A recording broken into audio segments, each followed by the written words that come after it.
எங்க அம்மா எப்படி வரானா எப்படி எப்படி எப்படி எப்படி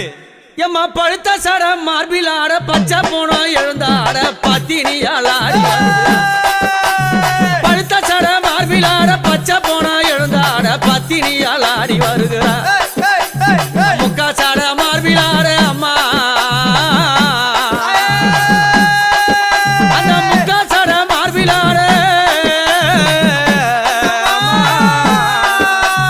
முக்கா சட